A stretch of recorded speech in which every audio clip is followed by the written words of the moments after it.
Pokemon Infinite Fusions is a fan game with over 175,000 different Pokemon combinations with tens of thousands of custom sprites, so you'd expect Pokemon like Pikachu, Charizard, Gardevoir, and even Lopunny to have countless fusions, and you'd be right. But there's another Pokemon that also has a crazy number of fusions, and that's Beedrill.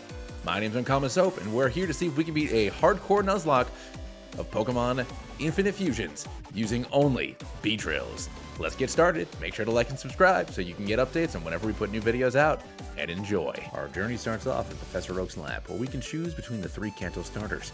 I decided to go with Bulbasaur, since it's generally the best choice for a Nuzlocke due to its strong early game and utility. Our rival takes both Charmander and Squirtle and fuses them together, but little does he know that we have our first Beedrill waiting, as we fuse it with our Bulbasaur before our first battle. After using Twin Needle, even though it's not very effective, we managed to skate by and defeat Grimy. On our way to Brock, we befriend new party members and fuse them as we make our way through Viridian Forest into our first gym challenge, Brock the Rockmaster. Brock starts off the fight by sending out a Pidgey Geodude fusion, which we're able to make quick work of. Afterwards, he sends in Dignex, which is far faster than any Pokemon I have on my team. After switching out Bulbasaur, I decided the easiest way to win is to sacrifice our Beedrill with a combination of Bide and Innards Out to pick up our first gym badge. Rest in peace, sweet urchin. While on our way to Mount Moon, our starter evolves and we pick up the Magikarp to add it to our party for later. Outside Mount Moon, Nurse Joy is tending to an injured Geodude when Brock comes to help because he loves rocks. He asks us to go inside and check things out. Inside, we find that Team Rocket is planning something. After reporting back to Brock, he gives us the HM for Rock Smash, even though he loves rocks, so we can pursue the Rockets. After fusing Zubat, because of course that's what we got in Mount Moon, we discover that Giovanni and Team Rocket are here to steal Moonstones and attempt triple fusions. Forces the Fossil Guy to battle us, which after a couple of Hyper Fangs, we take care of easily enough. After the experiment fails and the Pokemon are probably turned into some sort of combined goo monster, Team Rocket runs away and we're able to choose our favorite rock and move on to Cerulean City. In Cerulean, there's a guy we trade for the Kanto starter we're super effective against, so we're able to add a Squirtle to the squad. He evolves right away, and we also evolve our Magikarp into a Gyarados. For our rival battle on Nugget Bridge, Grimy sends out a Nidorino Pidgeotto fusion, and we send out Beedos. After cycling through basically our entire team with Whirlwind, Beebat is able to take care of it with a couple of wing attacks. Out comes Squirtmelion, who breaks through confusion and takes us out in one Fire Fang. We send out Beetortle, and since it doesn't have any super effective moves to use against us, it just decides to keep on using Rapid Spin for some reason, and we're able to take it out. Up next is his Mantata, a Mankey Rattata fusion, who we poisoned with Twin Needle, and we get slammed by a Seismic Toss. Needing to switch out, we bring in our own Rat as the Hyper Fang brings us down to almost half, after which we're able to take it out with a Hyper Fang of our own. His final Pokemon is an Abra. It's taken out quickly and we move on to Nugget Bridge. After catching our own Abra, we fuse it, evolve it, and add it to the party. We find our way over to Bill's lab where he's doing an experiment to fuse some stuff with the Pokemon. He says he screwed it up, so we help him and he gives us our cruise tickets. And we can finally go and get our second badge. After getting our team to the level cap, it's time to face off against Misty. We're able to choose 2 Pokemon and we choose Beesaur and Beedos. She sends out a Jigglypuff Goldeen fusion that we're able to take care of in a couple of Razor Leafs while she wastes her potion. Next is an Honest Staryu fusion, which we can take out pretty quickly with Twin Needle, earning us our second badge. On our way to Vermilion City, we capture a Pikachu, fuse it, and add it to the team, and our Beedrino becomes a Bee-King. On the SS hand, we have our rival battle, and Grimy sends out Nidoto, and we send out Beechu, while he whirlwinds Beesaur out after switching back, and now another Thundershock, it goes down.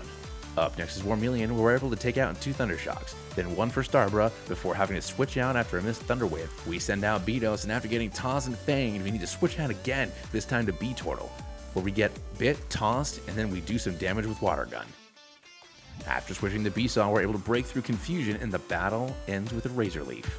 After getting cut into the level cap, we're able to challenge Lieutenant Surge back in Vermilion City. He uses 3 Pokemon, so we get to as well. He sends out his Voltorb Krabby fusion, and we send out Beechu. After slamming it with a Spark, we're able to waste both of Surge's potions before knocking it out after a few rounds. Up next is Pikalit, so we swap into Beesaur, and after taking 2 Thundershocks, we're able to OHKO it with Razor Leaf. Rybuzz comes out last and sets up a double team, and we set up a Leech Seed.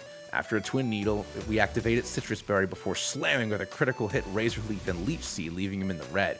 On the next turn, we're immobile due to the paralysis, but Leech Seed does enough to finish him off and get us our third badge. We capture Geodude in Rock Tunnel and take a quick detour for a Growlithe before heading to the Pokemon Tower to battle Grimy. After questioning why none of our friends are dead, he sends out his newly evolved Beodo. We send out Beechu and slam it with a Spark, instantly KOing it. Up next comes his unfused Gyarados, and again one Spark's enough to take him out, and again with his Starabra. He sends out his starter Warmillion, who can't withstand the power of our Sparks, ending the battle. Kidnap him and head up Pokemon Tower, but we can't follow because Grimey's afraid of ghosts. He tells us that he's headed to Celadon for the next gym badge. I leave Beasaur in despite being ×4 weak against both Pokemon as he gets dismantled by an Air Cutter followed by a Flame Burst. And we have to say goodbye to our starter Pokemon. After getting Celadon City, we get our Eevee, evolve it into a Leafeon, and fuse it to add it to our party. We also fight the fossil guy from Mount Moon and grab a Skull Fossil for later on. And we finally grab a Scyther from the game corner and add it to our party. We make our way over to the gym where we run into Erica, who asks for our help in getting Team Rocket out of the sewers. Once we clear out their base and find Giovanni, who's already beaten Erica in a battle, we need to step in and take care of things. Its first Pokemon is an Arnix. It goes down pretty easily to our Beedrill after a couple of Psybeams, and he sends out a Haunter Kangaskhan fusion. After nearly one-shotting us with Chip Away and doing some chip damage with Psybeam, we need to switch out, but we do manage to get the confusion off. We send out B-King, who barely tanks a Shadow Ball. Things are not looking great. Up next is Beedrill, and even with an Intimidate, Dizzy Punch does nearly half. At this point, I can't afford to keep switching. We take another Dizzy Punch, and we do a good amount of damage back with Assurance. Ice Fang manages to get the freeze, but Giovanni heals his Pokemon back up to full as we continue to do chip damage, and after a few more rounds, Hauntcon goes down. Now we have a real problem. Ryros. A Rock Blast immediately KOs Beedrill, and I don't have anything that resists Rock. Beefeon comes out with a huge amount of damage from Brick Break, but as they launch an Ice Beam back, it also does huge damage to us. Beefeon is my highest stat Pokemon. I don't want to lose him, so I send Beelith in knowing he'll resist the incoming Ice Beam, assuming I'd outspeed if I go for Dig, but I don't, and I get taken out in a single Rock Blast. I send out B-King hoping a Dig will be enough to take it out with Stab, but I only manage to take him down about 25% before my third Pokemon goes down. This fight, Beefeon goes for a Dig, and it's not enough to take out this defensive beast as I chip away. It leaves me only 2 HP. But thankfully one more Dig's enough to take it out and end the match. After defeating Giovanni, Erica thanks us and lets us know about the Silph Scope and that she'll be back and waiting for us at the gym. Mission accomplished. But at what cost? Before heading to the gym, we need to rebuild our team, adding Biodo and Beeler to our team, as well as evolving and trading our past Pikachu for a Ponyta. Let's do this. Erica thanks us for helping her drive Team Rocket out of the city and lets us know that we can use 3 Pokemon this battle. We make our choices and get ready for our 4th badge. Her first Pokemon is Execudo, and we send out Biodo, and 2 Poison Jabs are enough to take it out. Out next is Tanape, and things are looking great as Poison Jab takes it down low enough for Erica to potion up. However, apparently this Tangler learned Ancient Power 3 levels too early, and it takes out our bird friend. Beta comes out and manages to finish things off with a Flame Charge. Erica's ace is Vileplume, which is super cool looking, by the way, and a Flame Charge is enough to take it down to half. But he managed to take it down after 2 more Flame Charges. 4th badge secure. Now it's time to hunt some ghosts. Before heading into Pokemon Tower, we'd go to a hidden quest area right behind it and grab ourselves a Duskull. On our way up Pokemon Tower, we catch a B-Bone, evolve it into a B-Wag, and our B-Turtle evolves into a Beastoise. When we get to the top of the tower, where Razor Leaf barely does half, and we almost get one-shot by Shadow, we switch in our own B-Wag and almost get taken out by a Thrash, so we send in Beeler to tank the last hit.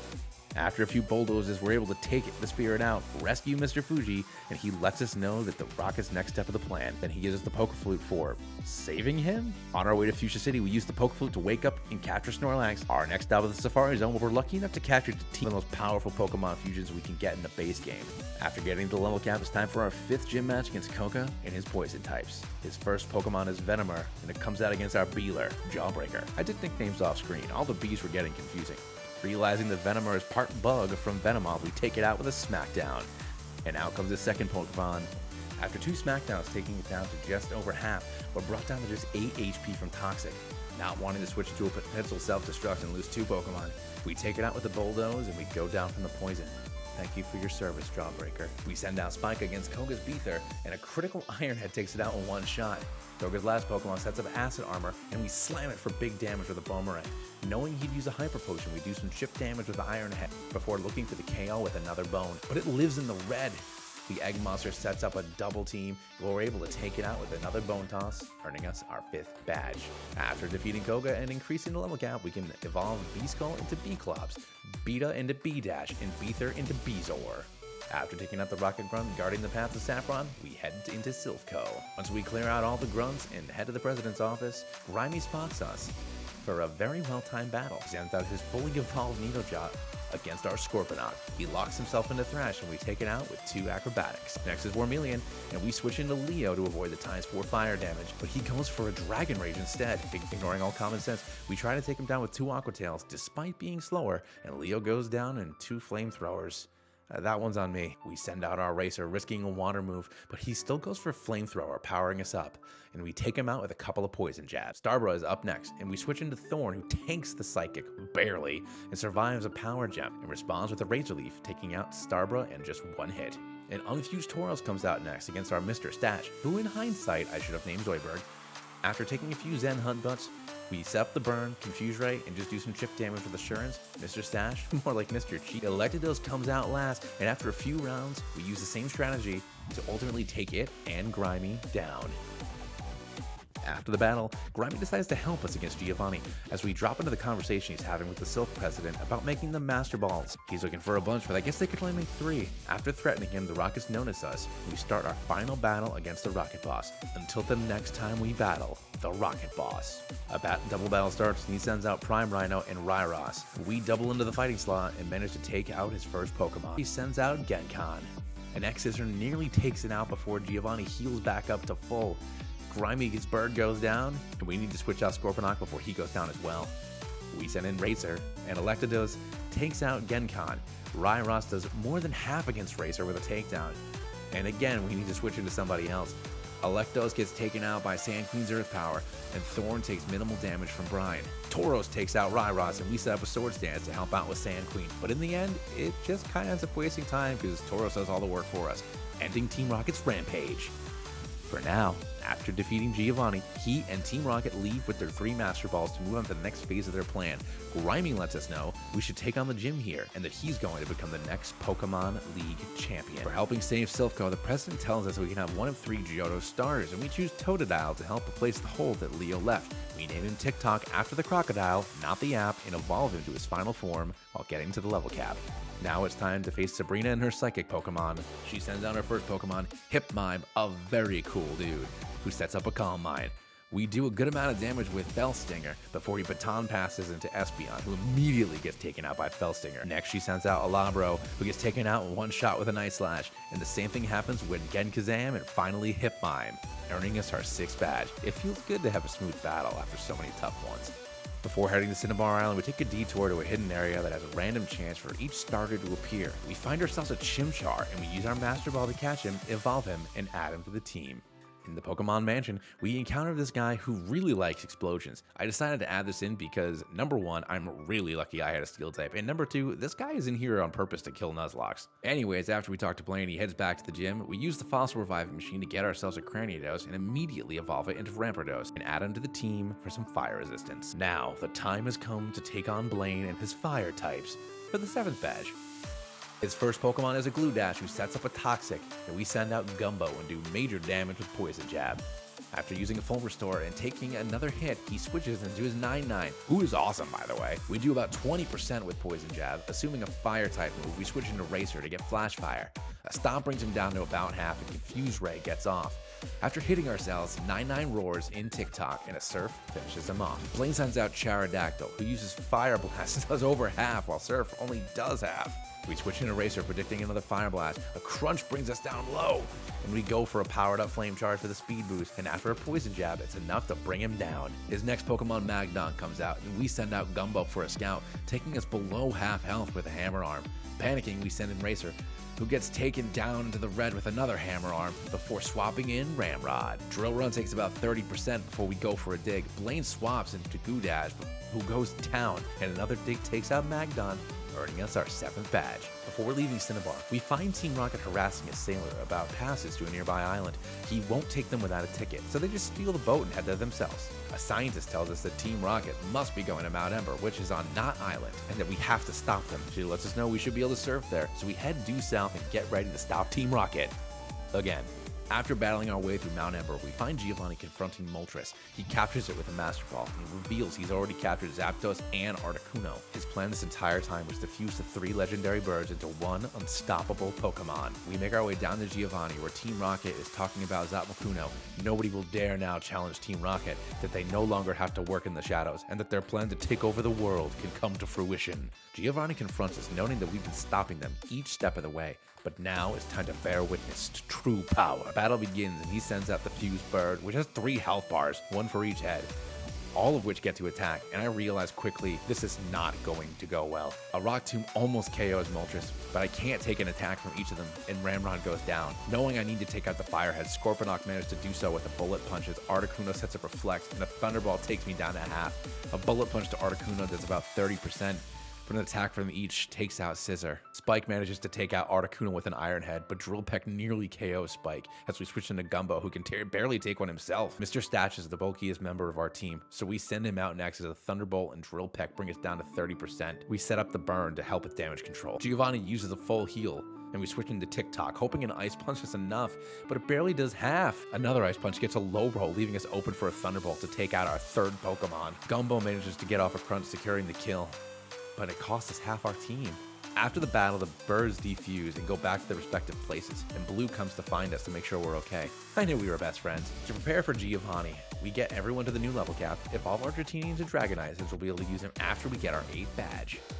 With that, it's time to take on Giovanni one more time. This time, his full power for our 8th badge and our entry into the Pokemon League. He starts off with his fully evolved Rhyperios, and we send in Thorn. A Leaf Blade isn't enough to KO it on its own, so we set up a Swords Dance. A Sing puts me to sleep, and we wait it out and proceed to OHKO every single Pokemon on his team. That's for killing so many of my friends, you jerk. 8th badge secured. Now it's time to take on Grimy as we head towards the league gates. He leads off with Nino Jot, and we send in our newest member, Buzzgon, who proceeds to run through his entire team in a few hits. I could not be happier. Make our way through Victory Road, and it's time to take on the Elite Four. Our final team members, all at the level cap of 64. We have Gumbo the Belax holding the leftovers with Heavy Slam, Body Slam, Crunch, and Earthquake. Buzzgon the Bee Knight also holding leftovers with Dragon Claw, Dragon Dance, Earthquake, and Thunder Punch. Spike the Beewalk holding a Thick Club with Poison Jab, Fell Stinger, Iron Head, and Earthquake. Mr. Stash the Beeclops holding an Eviolite with Payback, Will-O-Wisp, Shadow Punch, and Confuse Ray. Biku the Beanape holding a Flying Gem with Thunder Punch, Fire Punch, Close Combat, and Acrobatics. And we backtrack to the daycare to get a gift Togepi for our newest member, Sunnyside, the Togadrill, holding Black Sludge with Draining Kiss, Thunder Wave, Aura Sphere, and Air Slash. Our first Elite Four challenge is against Lorelei and her ice Pokemon. She sends out a Magong, and we send out Sunnyside. After protecting and setting up the hail, we go for a Thunder Wave. Getting her to waste a full restore at full health, we get off an Aura Sphere, followed by a few Air Slashes. She heals back up again, and we trade blows until ultimately we take the big guy down. Now comes out Mabro, who apparently inherited Psychic typing, knocks us down to 22 and forces us to switch into Mr. Stash, who manages to take him down after taking a couple of Ice Fangs and returning with some Ghost Fist. The frightening Weirass comes out next. We set up a Burn and Confusion as a few Surfs do some chip damage. After taking a few hits, we switch into Gumbo, who manages to take it out with an Earthquake. Tentaster comes out next. A Water Pulse confuses us as it goes to set up rocks, which is very bad for bugs. We break through the confusion for some bad damage with Heavy Slam as Lorelei sets up 3 layers of spikes. After a few Body Slams, we take him out. Her final Pokemon, Gingrowth, comes out. She Leech Seeds us. A Body Slam takes her to just above half, but the Leech Seed heal does more than expected. And on the next turn, she puts us to sleep. We switch into Biku, taking almost 50% from hazards. Fire Punch takes out her final Pokemon and gives us our first win. Next, we have Bruno and his Fighting-type Pokemon. His first Pokemon, Mavire, uses Focus Energy and Thunder Punch as we set up 2 Dragon Dances. After that, his first 2 Pokemon go down in 1 hit. 2 hits for his Heracross Scissor Fusion, 1 for his Marochan, and the only thing keeping Magonix alive is Sturdy. Once he heals up with full restores, we use Dragon Claw to break the Sturdy and then finish him off with an Earthquake, defeating our second Elite Four member. Third, we have Agatha and her ghost types. She leads off with Mismabat and we send out Buzzgon. After hitting ourselves in confusion twice and getting slammed with a wing attack, we switch out into Mr. Staff, who gets hit hard by 2 Shadow Balls as we set up the burning confusion, switching into Gumbo to avoid the next Shadow Ball. After wasting her 2 full restores, we're able to bring down the bat with a couple of crunches. Gendoom comes up next and burns us with an Inferno, with Crunch doing less than half. Somehow calling the high roll, it uses Destiny Bond, and we go from doing less than half to KOing it and taking ourselves out in the process. And our first death against the Elite Four. We send Spike in against her Umdra, who gets hit hard by 2 Dark Pulses before going down to 2 Fell Stingers. She sends out Snorgar, and too low to take another hit. We switch into Mr. Stash to buy some time, but ultimately we need to switch back right away, this time into Biku. We try to do some damage with the Flying Jump boosted acrobatics, but it does basically nothing. And we switch again into Sunnyside, who tanks a Shadow Punch, and then we start to cheese. Flinch after flinch from Serene Gray's boosted Air Slash. Her last Pokemon, Woobgar, curses us as we miss a Thunder Wave. We get lucky with another flinch and take it out after we get hit into the red on the curse damage. Agatha down. Now, it's time for the 4th and final Elite Four member, Lance the Dragon Master. He sends out his Dragados, we send out Sunnyside. Our strategy is to take advantage of Sunnyside's fairy typing and just flinch or heal our way through the fight. We get Lance to use both his full restores on his first Pokemon, and we manage to take it out when we're still at full health.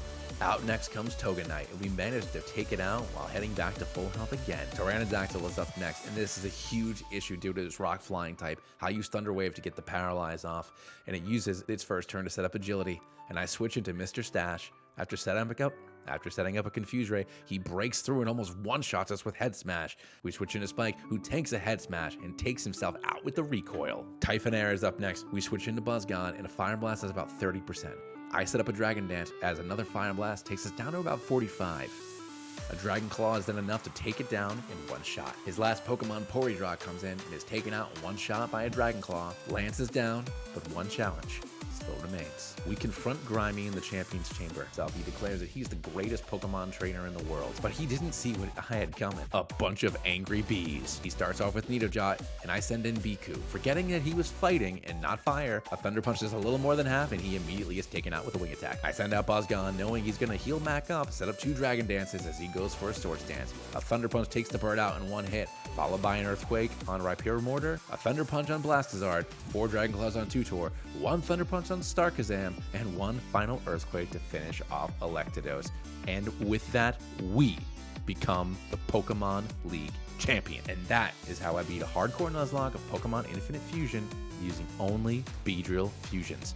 This run was a lot of fun, and I plan on doing lots of other challenges on this game, so please be sure to like and subscribe if you made it this far into the video. I've only ever done Let's Plays or live videos, so let me know if you like the voiceover run breakdowns instead. But thanks for watching. I'll catch you next time.